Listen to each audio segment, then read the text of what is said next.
sorry I am a bit late. Natalia had to go down and fetch me because I was distracted. Cool. So, how are you guys today? All good? Yeah? You have any questions from yesterday's session? Do you have some time to think about those models and stuff? I know Benjamin was thinking about them because he talked to me about them this morning, so. Anyone else? No? Cool. So yeah, today I want to show, well, we are going to talk obviously about the effects of global change on ecosystems, again with a focus on species interaction networks. You know, aside from like talking about what had been these consequences on biodiversity, we are going to, I'm going to try to show you some methods, some computational methods to tackle these problems. And we are going to go through, you know, the code so you can see how we do this in our lab. Basically, the main motivation of this is that human disturbance has caused, as you probably already know, and will continue to cause like profound impacts on all ecosystems. And this has actually been translated into what people are now calling the sixth mass extinction, in the sense that, I mean, this sort of name has a specific meaning, which is the fact that extinction rates are currently like between 100 or 1,000 times greater than the background extinction rates. So all ecosystems have what ecologists call background extinction rates. So the natural processes that make species go extinct. Species in ecosystems have some probability of going extinct, and that is like normal processes in ecosystems. But when they are disturbed by external forces, like for example anthropogenic global change, then these background extinction rates can get higher. And this is what is happening, right? And it's similar to what was observed, for example, in the Cretaceous Paleogene mass extinction. So because of some events that happened back then that background extinction also, extinction rate also skyrocketed. And well, obviously, you know, this, we should expect this to have like different type of consequences for ecosystems. And this is the sort of subject of what we are going to be talking about today. And I'm going to talk about three main aspects of global change. So for those of you who are not familiar with the terminology, when I talk about global change, it's like a whole set of different drivers that like sort of stress ecosystems. And these drivers include warming, include habitat loss, invasions, overexploitation, all sort of things. So all of those things together is what we call global change, because it's acting on a global scale across the world. And sometimes people mistake that with like global warming, but so warming, it's one of the drivers of global change, but there are some others. And here we're going to be talking first about warming, then I'm going to talk a little bit about invasions, and then we're going to talk a little bit about habitat loss. All good? Yep. Nice. So in terms of warming, there have been like three main things that we have been observing over the last few decades, I guess, as responses from communities to warming. One of them is the range shifts of species. Do you guys know what are range shifts? So the range of a species, or the geographical range of a species, is the spatial distribution of that species, you know, in the map across the globe. So for example, in this map here, this is an example of the distribution varying through time depending on the colors, but for now that's not very important. Just whenever a cell here is not white, it means that the species is present there. So that sort of mapped representation of the presences of the species, and sometimes abundances are also represented. That is the range of that species, at least in the UK, right? So if you go, for example, to the IUCN website, the International Conservation for Nature, you can find the species ranges for all or many of the known species, and you can see like the plots of that on the map. So what is happening is that species trying to adapt to warmer climates, they are tracking their ideal conditions, right? So species are adapted to particular niches or to particular environmental conditions or particular interactions or whatever. And when things start getting hotter, for example, they are no longer comfortable on those places. And they need to try to find the places to which they are adapted to. I mean, obviously another outcome of this could be that they adapt to the new environment. But the more, let's say, imminent within ecological timescales outcome, it's going to be that the species tries to find that place, right? Especially for species that are highly mobile, that they can move and get to another place. And basically, what has been observed across many different taxonomic groups and across many different biomes is that species are moving their ranges towards more favorable conditions, which in the case of our planet, basically is if you are adapted to some temperature or precipitation, or you try to find that condition somewhere else. So since warming is affecting the entire planet at a similar rate, basically what is happening is that temperatures that used to be closer to the equator are now found closer to the poles.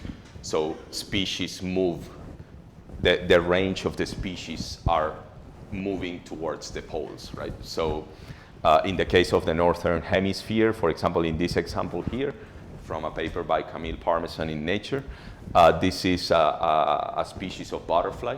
The red squares were the distribution where the species used to be, and the blue ones are where it is found now, right? So you can see here an example of how their range has shifted. So this is something that we know, that we have known for a few years now, and now one of the challenges is to try to understand what are the sort of drivers of this, right? And this is actually something I'm currently working on with one of my PhD students. And one of the things that people have found is that the changes in the shifts of the species depends on whether the species are more northerly distributed or more southerly distributed, away from the equator, obviously, all the time. So for example, for southerly distributed species, they have experienced like a larger shift, at least in their northern margin.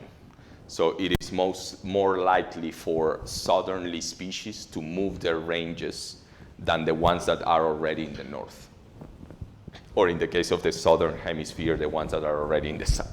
This is a bit confusing because, if you are in Brazil, you probably always think about the coldest parts being in the south, whereas I am used to think about the coldest parts being in the... Anyway, the thing is that species that are closer to the equator seem to be moving faster towards the poles. Sorry, you have a question? No. Cool. So, as I said, today it's going to be more like a sort of a hands-on type of session.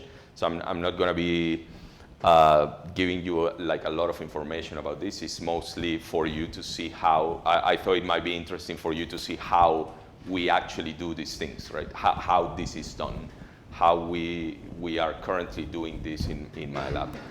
So in here, I'm going to show you this code for for how we have been looking at these effects of warming on, well, not specifically on warming, but how ranges of different species have shifted from time to time. And for this, I am using data from the British Trust of Ornithology, which is like an open database of breeding British birds. I subset previously to come here. I took only a small subset of the species because there are too many, and of their distributions. So if you want to use this for any of your projects, please, I mean, don't use this specific data set. Just go to their website and follow their guidance on data sharing and things like that. But for now, we are gonna, have a look at this. And here you can see how, like, after we have all the distribution of species, which are like the first few lines here, there are some instructions for manipulating the data and get it into the right format. Then the first thing we can do is just make sure that we have a map with all the locations within our specific range. So this is just like a sanity check to make sure that we are actually looking at the data in the right way. So all of the instructions before this map are just to make sure that, have you ever worked with biogeographical data, with like mapping data and things like that, GIS and stuff like that? Okay, cool. So this might be relatively easy for you. If not, just ask a question and we can all together answer that. Cool. So after that, then basically I choose 3 species here to illustrate this. And this set of instructions are doing exactly that. They are looking at so I input into the table the names of the species, and then I choose by the species code. Each species had their different codes. So the first species I chose was this one, which is goosander. It's a type of bird. And these are plotting instructions. And I do that for, I have a question regarding the data structure. Running here and looking at it, and I just wanted to know what the grid column is, the HP00, HP01. It's not there. It's a bit above in the code. Yeah. It's in the BTO distrib. This column here, grid. What's that? Grid is the identifier of the cell in which it is. So each one of these little squares in the map, they have a specific code. In this map, all of these things are actually squares of a grid. So this map was gridded, and each of these things have a unique identifier, which is that code. And that comes from the original data set? Yeah. So yeah, if you go to the BTO and you want, as I said, you want to do something with this data, what they are going to give you, it's a table that looks like that, but with many more records, like, I don't know, thousands of more records that I got rid of for the purposes of this. So, cool. And then after doing that, we obtain the actual data. So this is the data that biogeographers use to study the distribution of species. Where are the species? And in this particular case, not only where they are, but also where they were at different periods of time, because we are interested in the change of these distributions, right? So in here, I am plotting in blue where was the species from 68 to 72. Then in red, where was the species from 88 to 91. And finally from 2008 to 11. And I put this example specifically because I think it's interesting to see the 3 different scenarios that can happen here. So in this particular case, for example, for the goosander, what happened was kind of the opposite of what we were expecting. This species has like moved towards the south. In this one, we have seen pretty much what we were observing. what we were expecting. So this is a type of pigeon or dove. It has been kind of moving upwards. And in this case, it's the opposite pattern as this one. So it's moving up, but from the south, right? Instead of moving down from the north. So you can see that, I mean, I chose this example specifically because it illustrates that even though the general pattern, as I said at the beginning, is that species are trying to track their climates towards the poles, there are some differences, and there are differences across species. So the goal of this kind of studies is to actually find that, like, the general responses or the general outcome of warming, but there are like many specific details or many specific cases in which it doesn't really necessarily apply. And to see what is like the general pattern, then one thing that we can do is to actually look at many of these things. So many changes in the distributions of many different species. And we get plots like, for example, this one, right? In this plot, we have all of the changes in the species distributions that we have. Anything close to 0 means that the species hasn't really changed. Anything below 0 is that the range of the species actually shifted to the south. And anything above that is that the range of the species shifted to the north.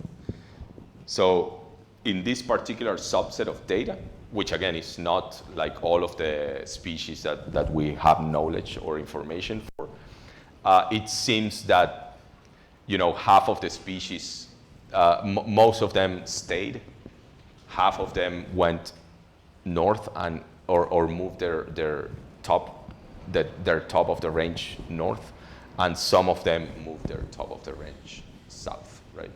So as I said before, you can see that it's not as simple as we might think, and sometimes the expectations that we have actually are not really, you know, realized. And then one other thing that we can do with this is to look at what is the relationship of these changes with different sort of features of the environment.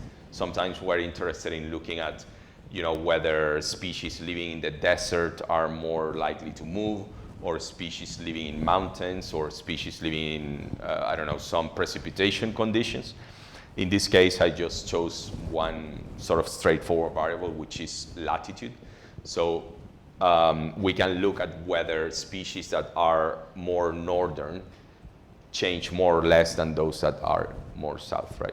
And by the looks of this, it looks like species that are closer to the pole tend to remain in the same sort of place, whereas species that are farther south, they tend to display a more sort of random response. Some of them move their ranges up, some of them move their ranges down.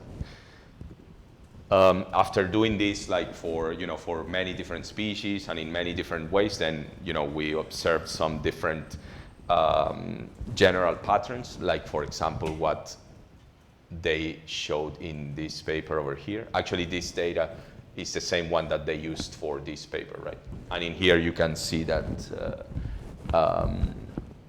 the trends are sort of all over the place. So for many range shifts, they didn't observe changes because all of these colored violet plots are, you know, overlap 0 basically. Whereas for only one of these things, they observed some sort of northerly change. Cool. So that, yeah. Question. Have you been able to identify like traits or something that predict if the species is going to move north or south? Have I been able to identify what, sorry? Species traits or characteristics. Yeah, that is actually a very good question because it's something that people are looking into. There are many papers about this, and we currently have a paper submitted on. Yeah. We have a paper submitted on this that my PhD student finished like a couple of months ago. Yeah, basically the outcome of that is that the general take-home message is that species traits don't have, don't have like a predictable effect on these things. It's like a general thing that many people have found across different taxonomic groups, which is kind of discouraging because it means that it's hard to know what's, yeah, we showed that for at least some of these things, because again, we can look at this like quantifying different things. So in here, you can quantify the shift of the northern boundary, the shift of the southern boundary. You can also quantify or make a difference between what happens to species that are more northernly distributed versus those that are more southerly distributed. So for different, what we did was to split the species traits and the species according to different criteria like this. And there are some idiosyncrasies in terms of what species traits are relevant for each of these four things. So some species traits are capable of predicting like northern shift, for example. Some others are more capable of predicting the southern shifts and things like that. So the responses are kind of all over the place. But yeah, if you're interested in that, I think actually there have to be references in here.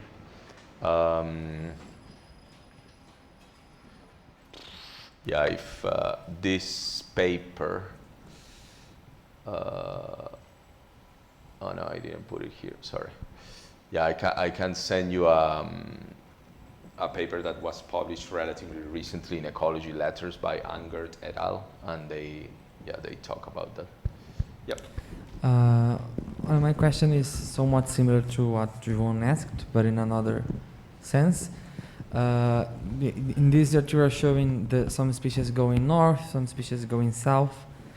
Did you think or discuss about, for example, how the species per se, some species going north, like for example, can allow other species to go south, because you have this idea that I think even in the book that you mentioned yesterday, the MacArthur's book, he talks about that, I think so, that in the northern range, temperature and other abiotic things are usually more important, and the southern range, competition tends to be more important. Did you look at that, like some species going north maybe allowed another species that are to go south occupying that place that they left? I don't know. We didn't look at that specifically, but I think that because our study area is relatively limited, it's only the island of the UK, so I don't think that something like that would happen I can see how something like that could happen like at a much larger scale, but I don't think, because these species are, the community is basically the same across the entire island, right? So, but yeah, that's actually a very good point. It's the ecological, actually one of the sort of current topics of research in biogeography is how to incorporate species interactions into predicting future ranges of species, not only based on environmental variables. So, which, by the way, all of these things that I just showed up here, the range, the geographical ranges and all that, this is actually also related to species distribution models and all this sort of biogeographical sort of literature. So if you are interested in that, this code is also useful for developing these kind of models. Yeah, cool. So the second kind of universal response that has been identified in communities subject to warming has to do with changes in body size. Not only body size, like in the sense of a species, like in this case becoming smaller, but also how this affects the distribution of body sizes in a community. Yep. I was interested to know if you modeled how the community network was affected by the movement of these species in this island. Did you model it? Not I mean, this is some like current research going on at the moment. I don't have an example of that here, but yeah, what we are trying to do next is to understand how these changes affect the interaction network. So in one of the references in there, one of the papers from my PhD, I did that for like an elevational in a mountain, like how species moving towards higher altitudes have changed the shape of the network because they are now interacting with other species. In the context of latitudinal changes, we are like currently working on that, but I don't have any of that now. Any of that here, sorry. What you basically, or what we are doing is that you have a network like as a separate thing, like the one that we were talking about yesterday, and then you build the new network, for example, at the cell level, based on what are the new species that are there. And then you can compare how was the network before they arrived and what is the network now that there are new species. And in that way, quantify the changes in the, that is one of the ultimate goals of, you know, starting building up from frameworks like this. Yeah. Yeah, cool. Yeah, very good question. So to understand or generate some expectations about what we might expect from warming on a species, effects of warming on species, we can rely on these three sort of classical rules from ecology. The Bergman's rule, which, you know, this guy Bergman realized that larger species tend to be found in colder environments, right? So basically the latitudinal sort of body size gradient that we are familiar with. The second rule, which is the James's rule, it's basically along the same lines, except that this is only about populations of the same species. So basically it says that if you have the same species, for example, the house sparrow, which is everywhere, or any other species that is global, the populations of that species closer to the poles are expected to, their individuals are expected to be bigger than those that live closer to the tropics. And then the temperature size rule, which says that individual body size decreases with increasing temperature.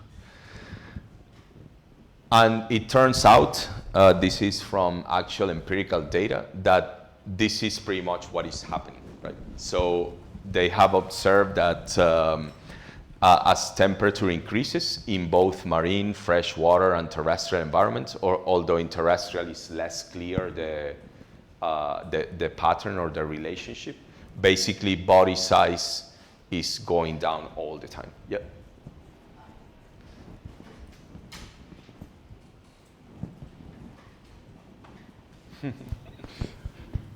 Okay. Okay. Is there a reason for this? What do you mean for this change with size, body size and temperature? You mean like the mechanism behind? So all of this has to do with, yeah, I was planning to talk about this like later below, but since you brought it up, I think it's nice. Basically, yeah, obviously people looking at, you know, things like that, they wonder what might be the mechanisms for this.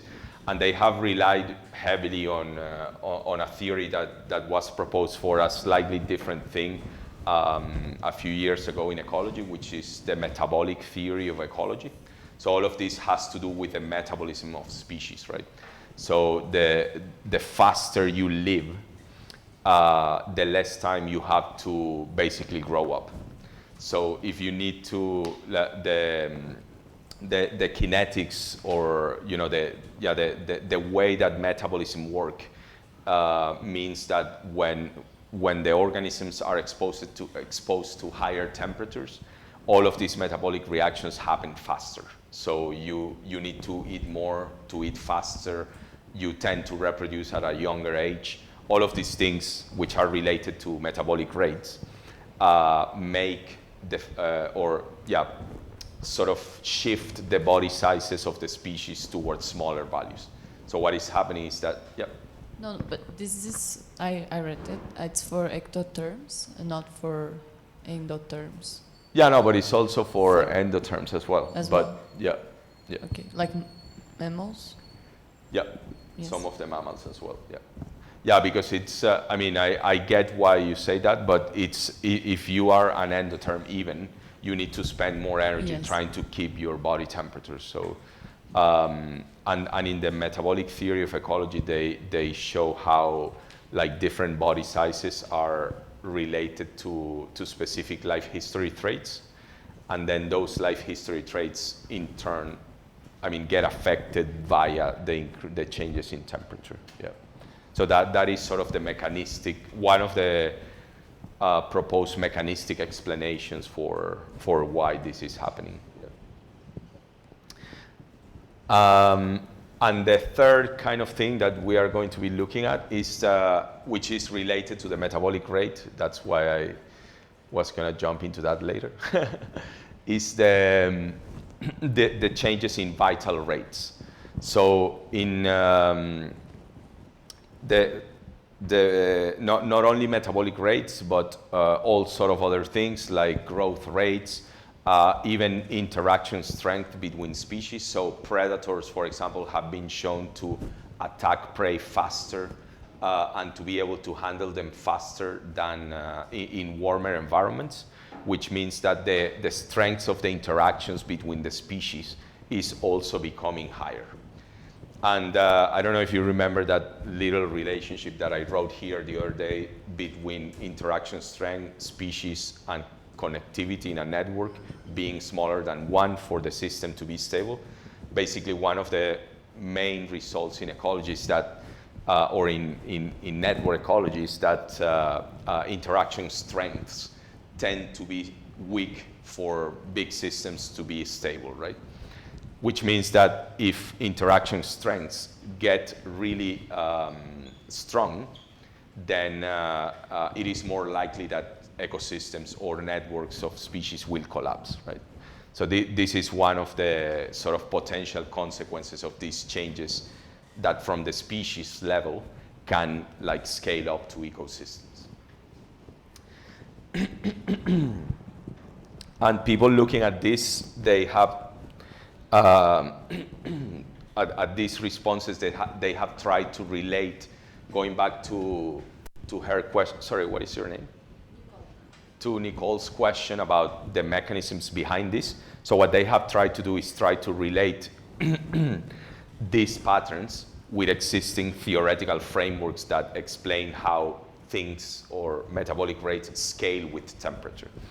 And one of the main things or main relationships they have found is that metabolic rate, which in this case is I, depends on on an allometric scaling. Are you guys familiar with what is allometric scaling?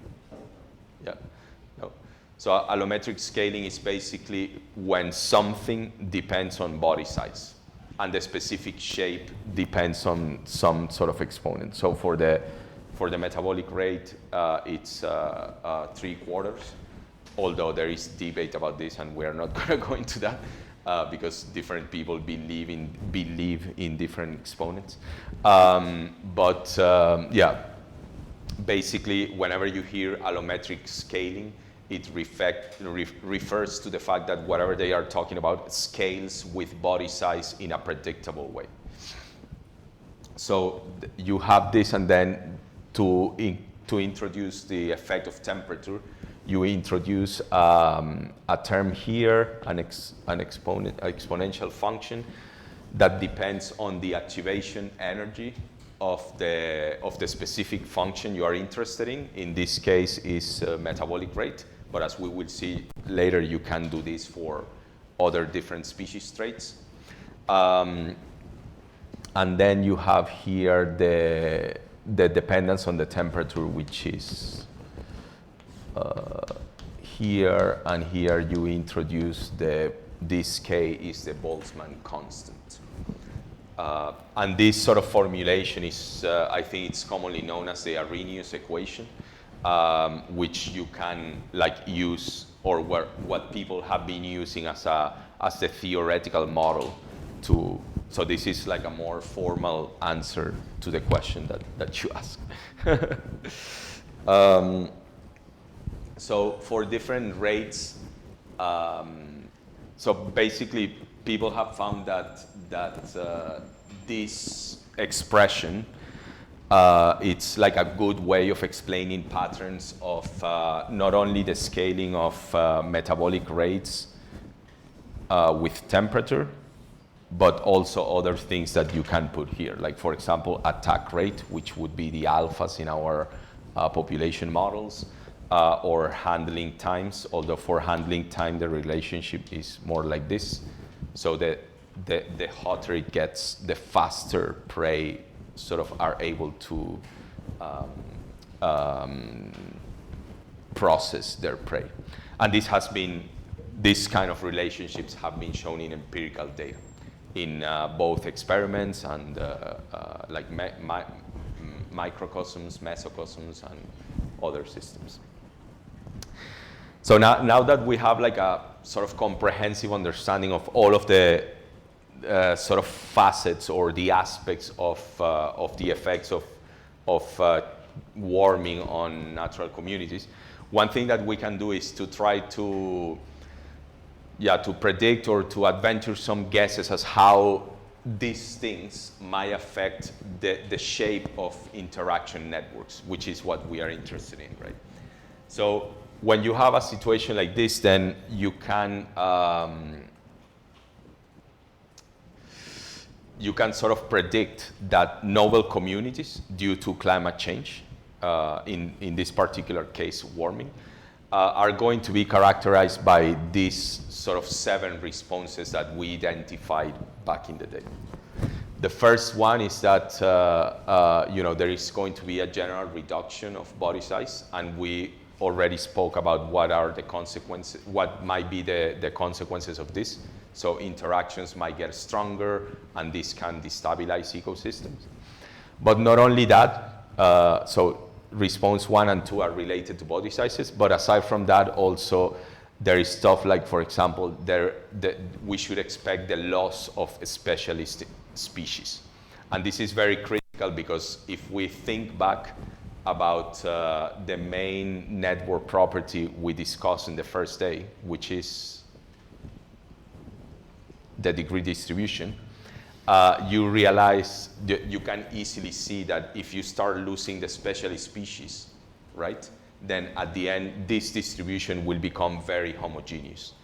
And if you remember, we talk about the relationship between that distribution and the stability and persistence of systems. So essentially, if you mess up with that distribution, then bad things can happen.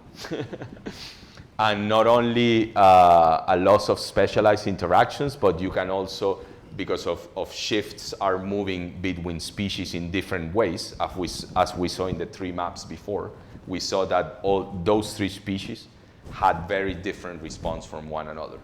So the only way in which you can preserve an ecosystem in the same way is that all of the species in that ecosystem move at the same time, but that will never happen, right?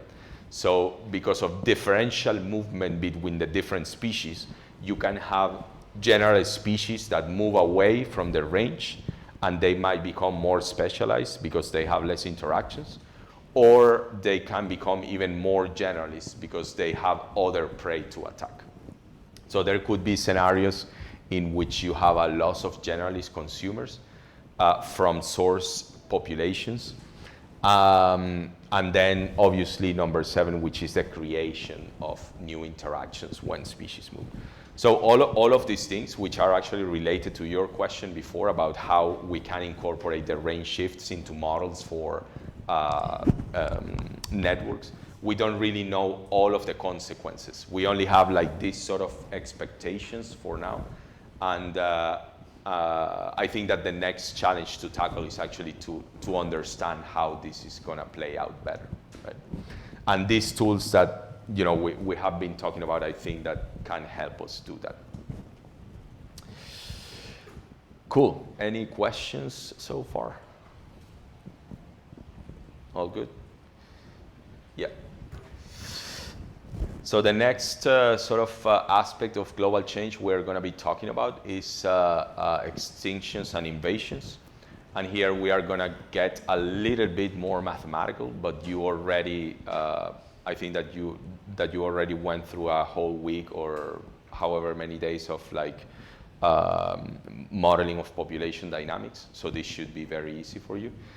Essentially, what we are looking at, or what we are interested in, is understanding the effects of, if you have a complex community like this picture here, a complex network like this of species interacting with one another in many different ways.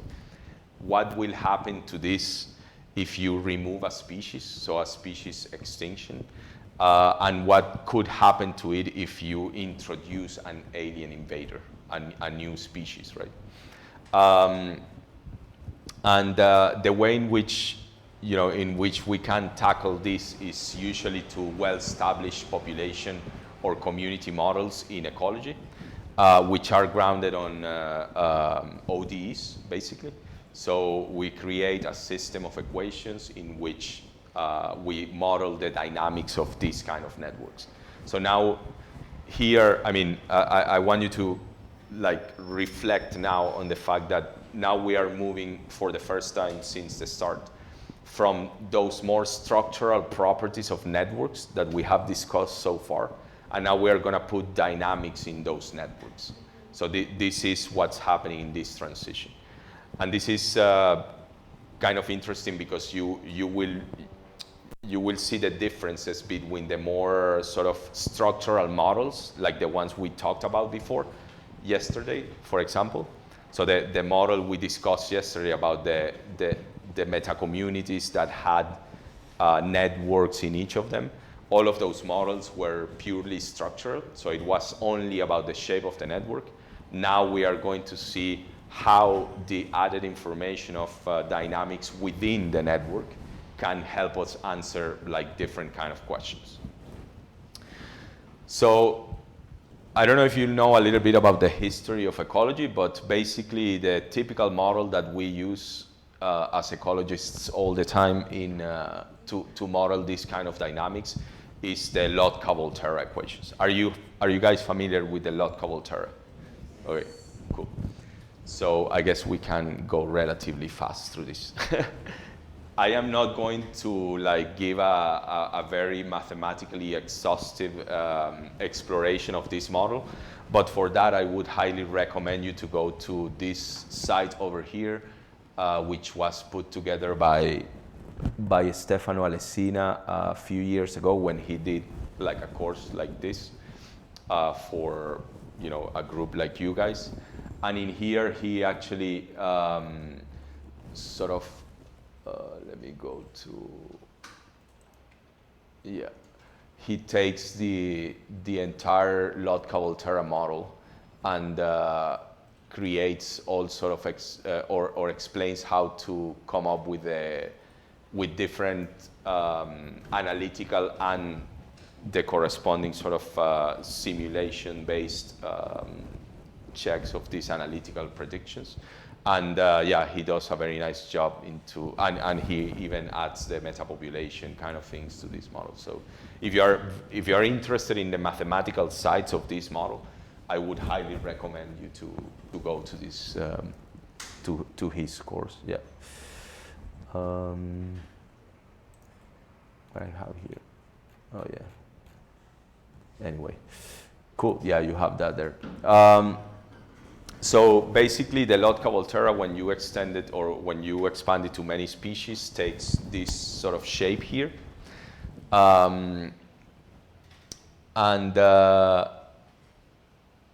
Using this equation, we can simulate the dynamics inside the network. So what I have done here is I have put a small example of how you can study, in this particular case, species removal, so the extinction of a species from the system, using this approach. So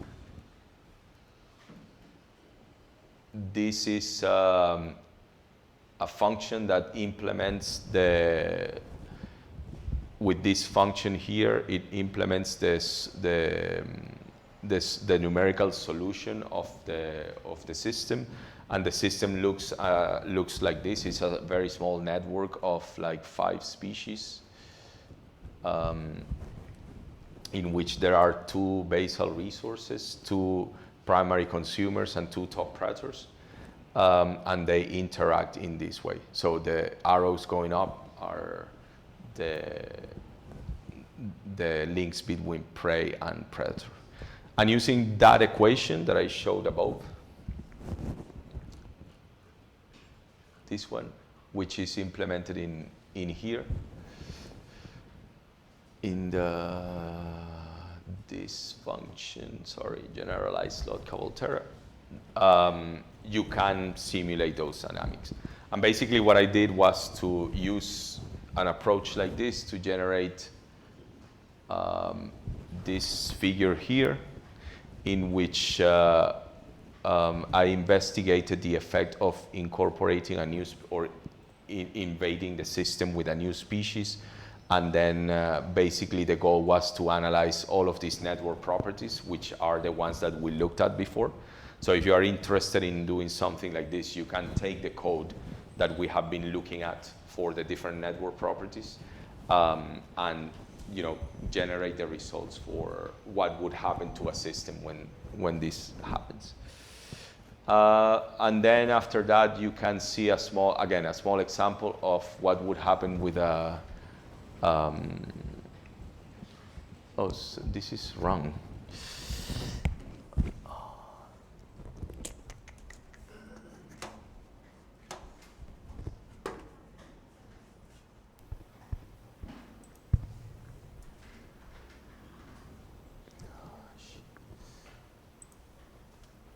Okay, cool.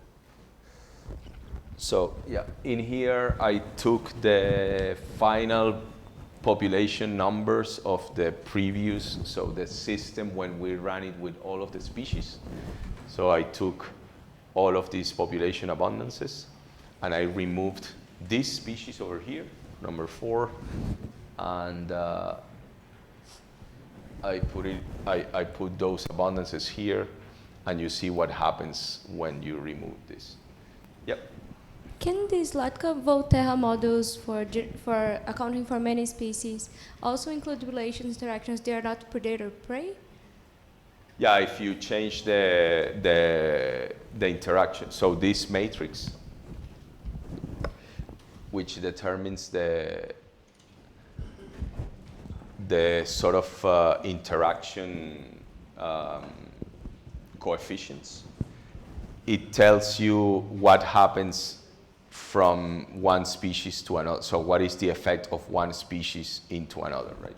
So if depending on the signs in this matrix, then different interactions can be implemented. So for example, if you have a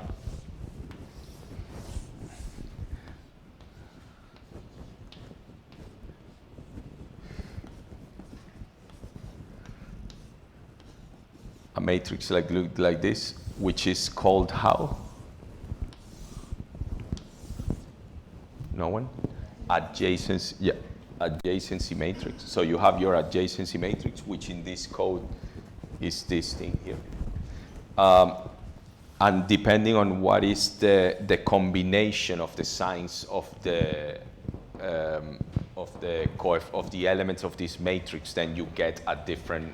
So for example, in here, we usually have like all negative for interspecific competition. So you usually have like each species basically has a negative effect on itself. Then, for example, if it's a predator-prey relationship, let's say that the prey is number 2, and this one is this. So it is a negative relationship from 2 to 3, and then a positive relationship between, so plus and minus, it's a predator-prey relationship. Then if you had a mutualistic interaction between 4 and 5, 5 and 1, as long as we are here, then you would have a plus plus. And then in the event that you have other type of interactions like amensalisms or commensalism, you can do the same thing. So if you have a 5 to 3 plus, but 3 to 5, where am I here, 0, then this would be a commensalistic interaction. So yeah, this framework can be extended to, actually one of the main, so when people started to look at using Lotka-Volterra models for ecological systems, their main focus was actually on competitive interactions. And there is like a whole bunch of theory developed for that, for how the competition between two species, what are the conditions for coexistence between that when you assume competitive Lotka-Volterra, which means that oh yeah, we didn't do competition here. So if I don't know, 4,2 is negative and then 2,4 is negative, it means that these two species are competing. So if all of your coefficients are negative, all of the species are competing with each other. Yeah. I have a question. So through this simulation, it's possible to evaluate the species tree selection. I mean, from the beginning of the time scale to the end, through because of the interactions, the power of the interactions, species traits could be selected. It's possible to evaluate this in this kind of simulation here. What kind of traits are you thinking of? I mean, from the beginning, you have different characteristics inside the species, and because of the pressure of competition, predation, that it's shown through the interactions, the interaction model, we could see how this change from the beginning to the end.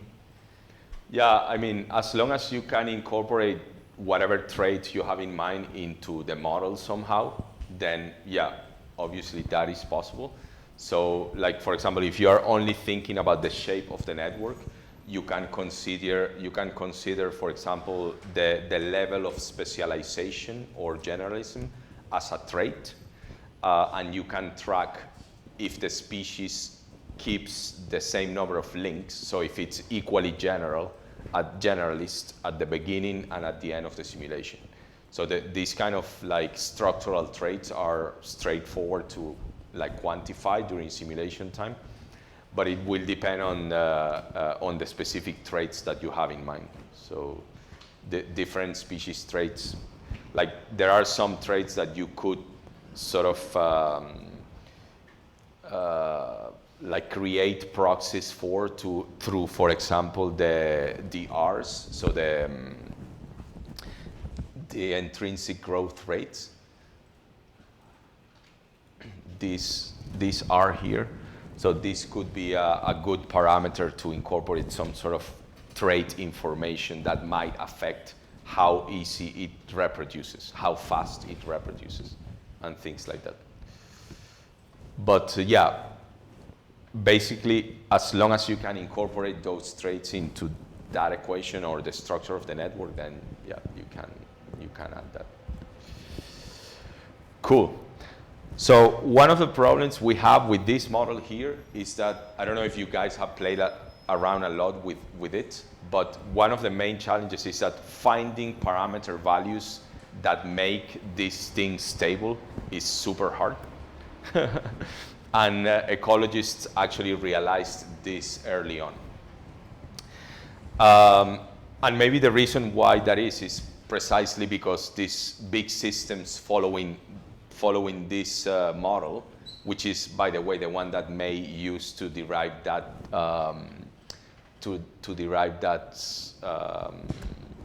that relationship that we looked at the other day, which is exactly the same model. That result says that you cannot have systems with many species, right? So one of the things that ecologists have been trying to do to make these models better, in the sense of allowing larger species to coexist, is to change a little bit the way in which species interact. So instead of having linear functional response, so only an alpha between the species, as we have in the original formulation of the model, or the A for the entire matrix, you create more complex functional responses. So the equation for the biomass for your new system might become something like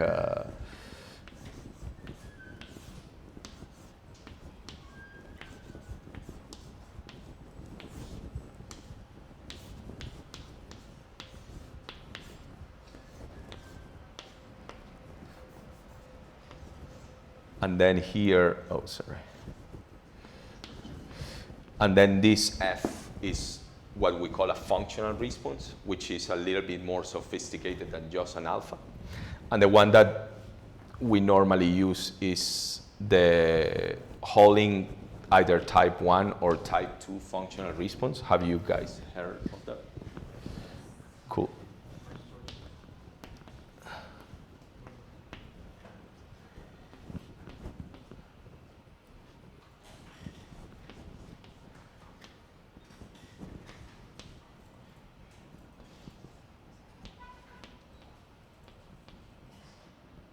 Times.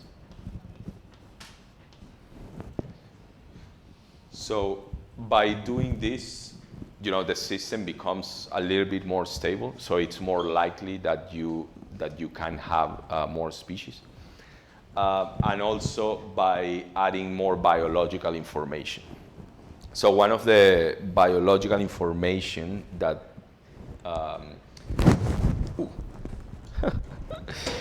that people have been adding to these models is the scaling of body size with the trophic level. Basically, because it has been known that it has been shown basically that the shape or the structure of the network from basal resources to top predators varies. The strength of the links can be predicted from the ratio of body sizes between prey and predator. So you can make these things dependent on the body sizes of the different species, and that further makes the system even more stable. So one nice thing about this formulation is that once you have these kind of things, you can actually start incorporating, if you're interested, for example, in temperature dependence, or for example, how warming affects this. Since we know that vital rates are affected by temperature, then we can incorporate this information into here, right? So for the let me erase this. If you have this as an equation for the basal resources, and then you have the equivalent for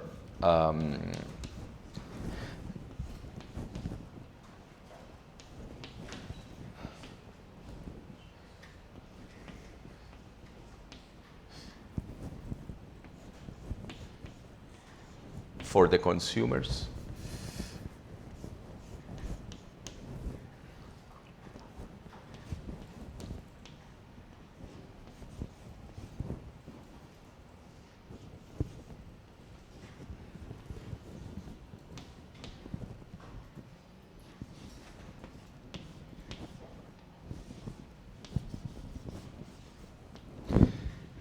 Then you can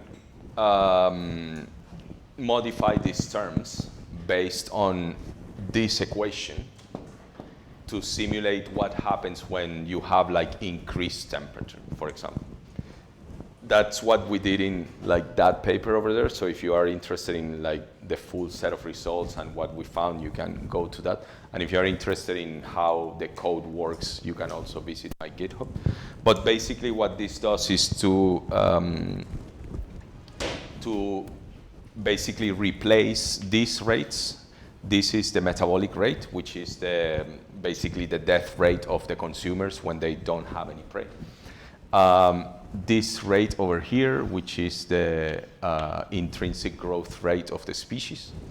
And you can also, if you, again, have the functional response defined as this thing, then you can change the attack rates based on this formulation. So, and not only that formulation, but also make them dependent on the body sizes. So, for example, alpha ij would be something like some scaling, whatever constant, the body size of the predator times the body size of the prey to some exponent. Sorry, this is like a mess.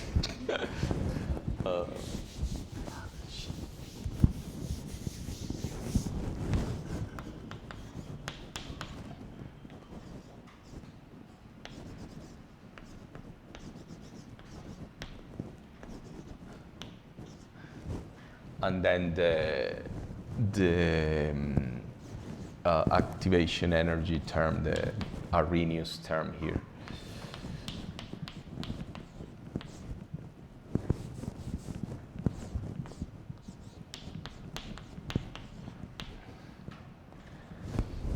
And the nice thing about this is that we have empirical data that has been fit to observe things, to real systems. And that empirical data has allowed us to find this term for each of these different things. So for R, for alpha, for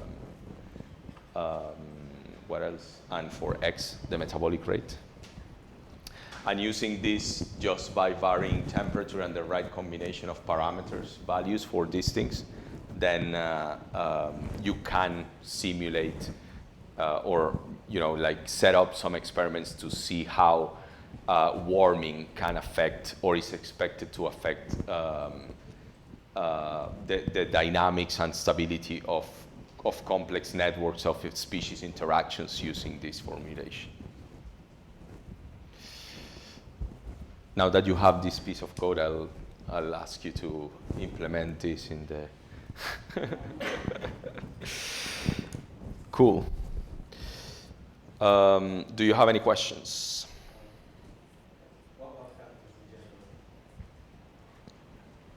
In the paper that well, in general, I mean, this, once you have a framework like this, you can sort of, for example, come up with what are the conditions under which the relationship between a predator and prey make systems possible.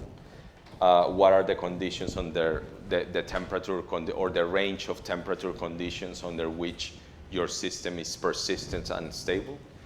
All of these sort of things. In the case of our paper there, what we found is that when you have warmer communities with this, then invading the network is easier, because you have, species are more likely to go extinct when there is warmer, when the environment is warmer.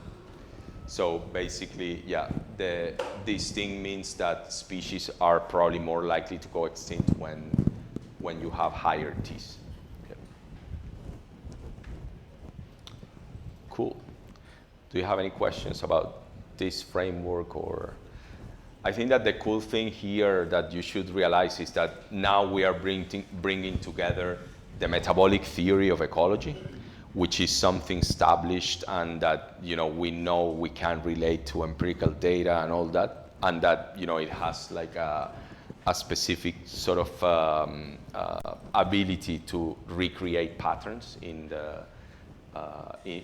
different, not only vital rates, but all other sort of traits of species, and we can use that information to incorporate it into our equations to simulate population dynamics, like a little bit more realistically than using the traditional Lotka-Volterra models. That is the kind of virtue of these kind of things. Yeah. Cool. So yeah, the last sort of response that I wanted to talk about is its habitat loss. Habitat loss, you know, people looking at it, they usually look at how many species we lose because of habitat that has been destroyed, right?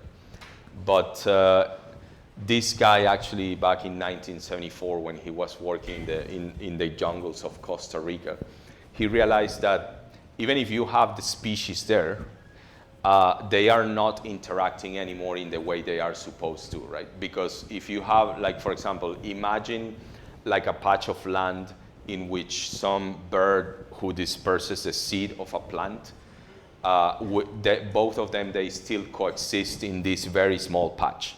But if that patch is isolated and the bird has no way of, you know, like doing the function that it's supposed to be doing, which is moving that seed to another patch or to a different part of the forest for the plant to be able to like reproduce in other areas and colonize new sites, then you have the plant and the bird in that local patch, but that ecosystem is no longer functioning in the way that it's supposed to, right? So habitat loss, by realizing that, you know, we can see how habitat loss is expected to have many more like profound consequences for ecosystems even before you realize that species have been lost. And I think that this is like a very important thing that we should understand, because the loss of species interactions can be as important as the loss of a species, right? Well, this is just a quote from him that has been repeated many times, but which I think really encapsulate this sort of challenge, which is the fact that what escapes the eye is a much more insidious kind of extinction, the extinction of ecological interactions. So from my point of view, when I look at habitat loss and fragmentation, what I am interested in is understanding what could be the consequences of this for the network of species interactions, not only for biodiversity or species richness, right? And there have been some sort of attempts to try to better understand this. And we can think about, so if we think about habitat fragmentation in a very, very, very much toy example like this, for example, in the A square in here, in which we have 3 habitats of more or less the same size, then you can see that, you know, we assume that this is our sort of pristine environment. So the network of interactions is full, right? Everyone is there, everyone is interacting, everyone is happy. But then if we move from this to a scenario like this, in which there is more fragmentation, so patches are more isolated, they are equally big, but they are more isolated. So only some species are going to be able to move from patch to patch, right? And if you have a situation in which you know, you have 3 different type of plants in each patch, like in here. So in this network, sorry, I should have explained this better. So in this network, the top level is the plants, the low level is the pollinators, and each of these little squares are a different species of plant, and each of these little circles are a different species of pollinator. And the color of the pollinators are related to their size, to their body size. So going from small, the light blue ones, to intermediate, to large pollinators. So in fragmented habitats then, we should expect some of the large and intermediate pollinators to go extinct because they don't have enough like habitat to forage in. And if they are not able to travel far distances, then they are not able to find all the resources that they need either in local or neighboring patches, right? So what happens when you have this situation is that you are preferentially losing big species. And this is important because, as we saw before, the distribution of the body sizes within the networks it's very important for their stability, persistence, etc. So the thing about habitat loss is not only that you are losing those interactions, but that you are biasing the loss of these interactions towards specific types of species and interactions. Or this is what we expect from our current knowledge of the ecology of these systems.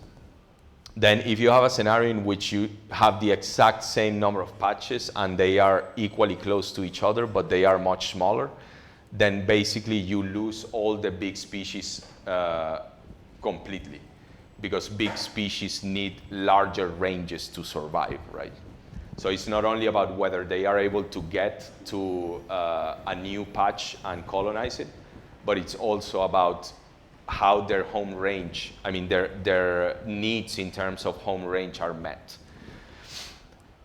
And then if we have a situation in which both things happens, like they are all far and they are all small, then you start basically like the whole network collapses. But the important thing about this is basically the fact that big species, we should expect big species to be lost first, and this will have some consequences for the network and the stability. And this kind of thing is what we wanted to explore and understand a little bit. Sorry, do you have any questions about this? Do you understand like why big species, we should expect like very systematic changes that are biased towards particular species when we have habitat loss? Yeah, cool. So we actually wanted to understand this better, and to do this because we have like a specific sort of spatially explicit setting, in the sense that we wanted to explore habitat loss explicitly, like as in explicit space. We developed an individual-based model to do this, right? Obviously, if you wanted to explore questions about habitat loss or fragmentation, you could use a model like the one we saw yesterday, in which you have a network of patches, and you can remove patches or links from that network, and then that would be like, but in that case, space is considered more, let's say, implicitly. In here, we wanted to consider it, another way of looking at it is consider the space explicitly, right? So for that, we define an individual-based model in which individuals lived in a grid.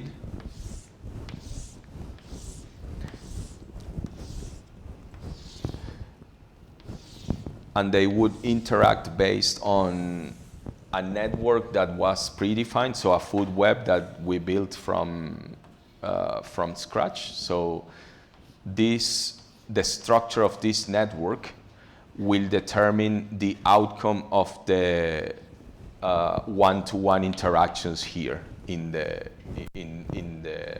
simulated world, let's say.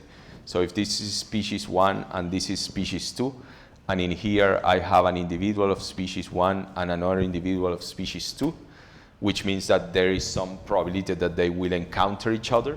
Then if they interact, because there is a predator-prey relationship here, then 2 can eat 1 and move to this patch. And that's pretty much it's a bit more complicated than this, but basically the rules are very simple.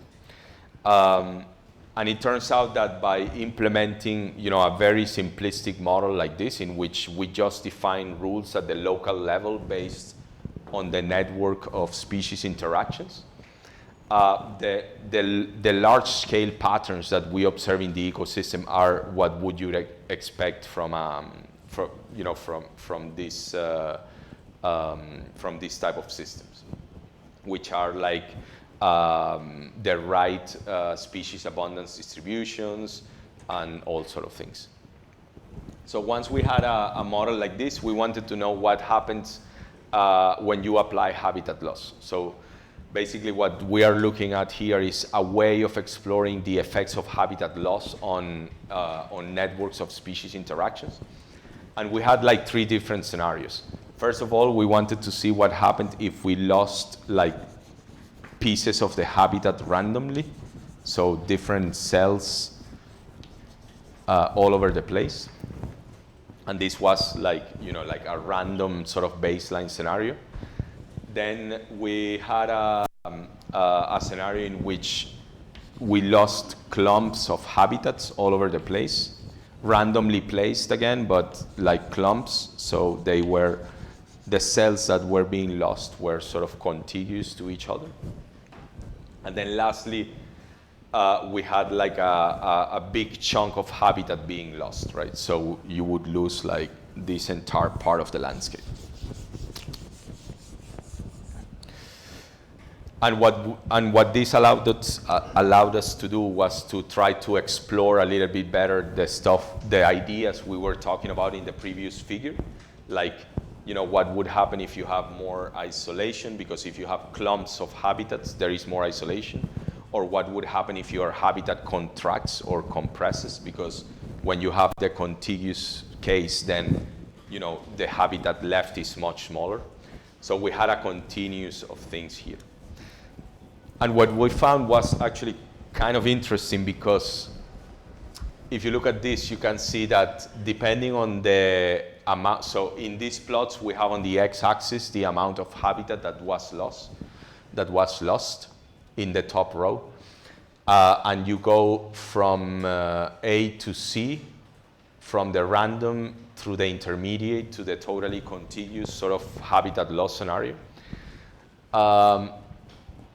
And here on the x-axis, we have the interaction strength, which in this case was quantified as how many predators ate how many prey, or sorry, how many prey ate each of the predators, divided by the total population number.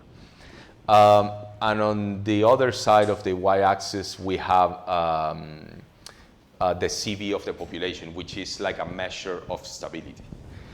We expected both of these things to be correlated, and as a matter of fact, they are. So as theory sort of suggests, the larger you have the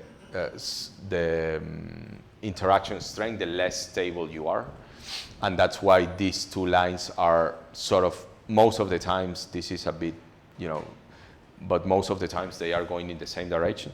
And basically what's happening here is that interaction strengths in the random scenario are decreasing, but for the totally contiguous scenario are increasing. Which means that when you have when you lose a lot of habitat and you only leave small patches, we should expect that the species that live in there to really have an effect on each other. So populations are expected to be much more fluctuating, because they don't have anywhere else to go. They have to eat there and to do everything in there. So their encounter rates will be faster, will be larger and all that. And that means that you should expect these populations to be way less stable. They should fluctuate more. In the other case, in the random scenario, habitat loss actually decreases interaction strength.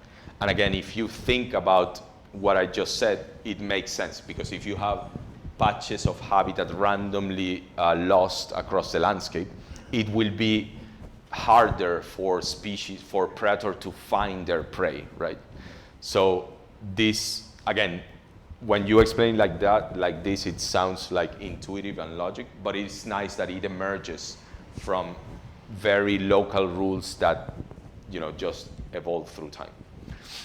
And then in the one other thing that was kind of interesting here on the bottom panel is that the interaction strength actually changed differently depending on the type of habitat loss. So in these plots, the blue points are habitat loss smaller than 40%, and the red dots are habitat losses larger than 40%. So we are either on this side or on this side of this continuum. And here you can see that for random scenarios, you know, the stability is less for smaller loss of habitat, whereas for contiguous scenarios, stability is less for higher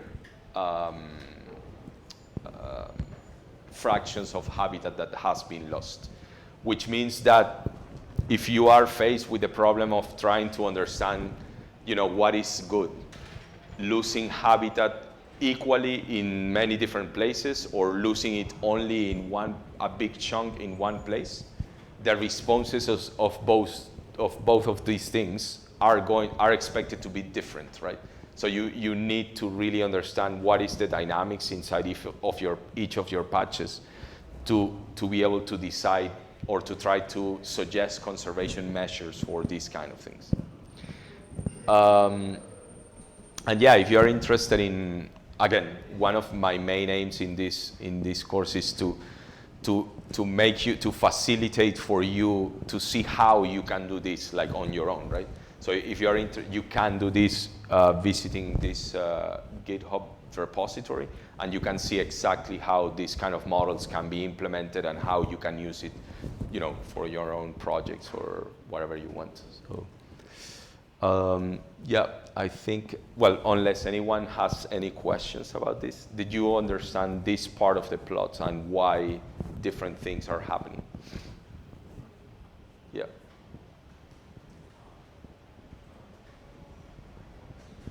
Cool. Oh, you have a question?